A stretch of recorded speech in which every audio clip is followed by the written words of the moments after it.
Well, good morning, class. Welcome back to the life of Christ. And we're going to spend our time together this morning focusing upon, reflecting upon, wrestling with the death of Christ, with the death of Christ. Let me pull up the presentation. We have a couple of screen shares that I want us to look at here, so bear with me.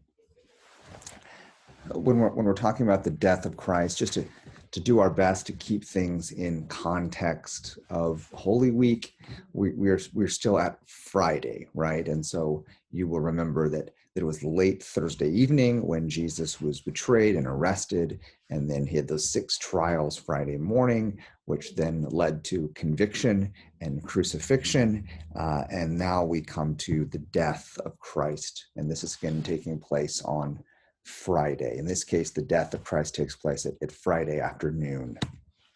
I want to note very briefly just something of the grammar here when it comes to Jesus's death. Let me pull this up for you. I would normally just have a handout and you just have this in front of you, but let me share it with you here. So I want to show this to you just really quickly. This is obviously from Matthew 27, verses 50 through 53. And the reason is that what Matthew does in the Greek is somewhat lost in English translations. Now, what you have in front of you, what you're looking at, is the ESV, the English Standard Version. It does a really good job. I didn't search every translation, but it does the best job that I could find at literally translating what I want to show you, though it doesn't do it foolproof either. So, which is why I'm going to kind of put this together for you. What's significant is the use of a connecting word. And the connecting word, at least in the Greek text, is the word kai. That's K-I. K-A-I, Kai. And this is translated into English in various ways throughout the New Testament. But specifically here in Matthew 27, these verses, it's usually translated with the English word and, which is one of our English connecting words. And so I raise this to say that Matthew is very intentional in his use of this connecting word. So much so that he kind of uses it how I would describe it as dominoes. So, he set up all of these dominoes, and as one gets knocked over, well, it falls into the next one and the next one and the next one. So you sort of have this sort of thing unfold here, and it's brought out with the word and. So I say this way: there are 7 ands or 7 kais. It's the Greek word that follow Jesus's death. So I'll read it in verse 50. And Jesus cried out again with a loud voice and yielded up his spirit. So Jesus has died.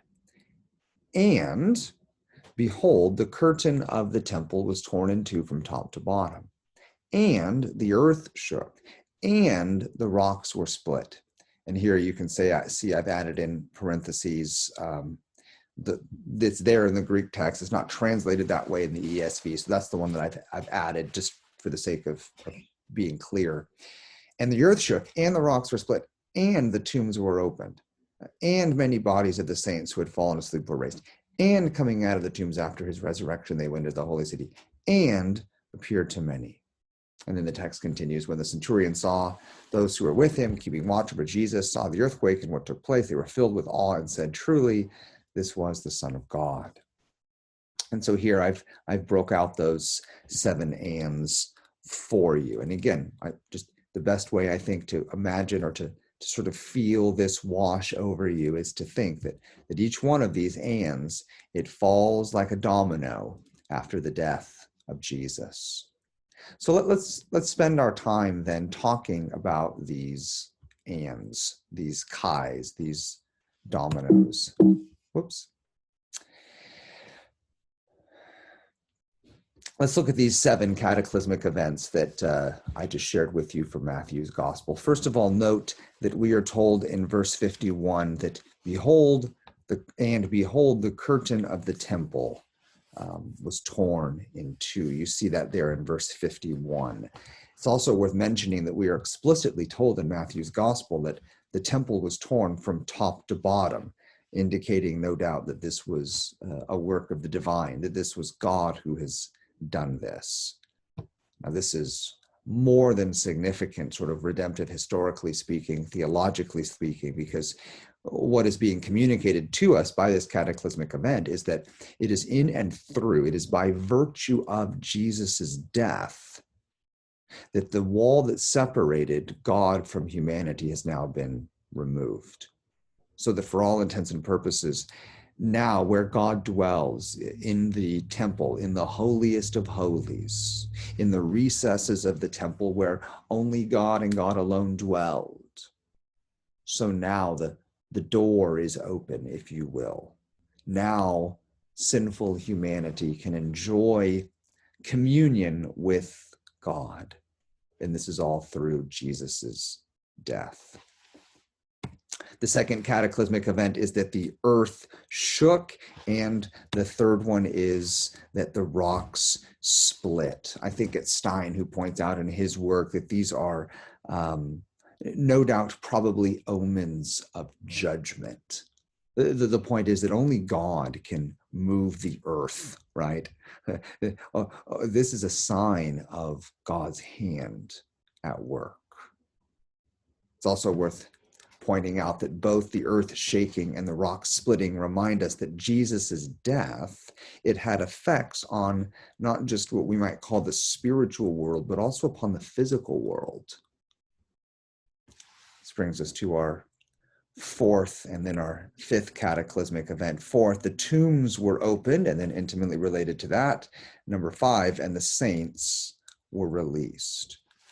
I think the best way to see this is to recognize that both the tombs opening and the saints being released, or raised rather, is a foreshadow of Jesus's own resurrection, which will occur 3 days later. So again, the point is these two cataclysmic events point forward 3 days to the resurrection of Christ.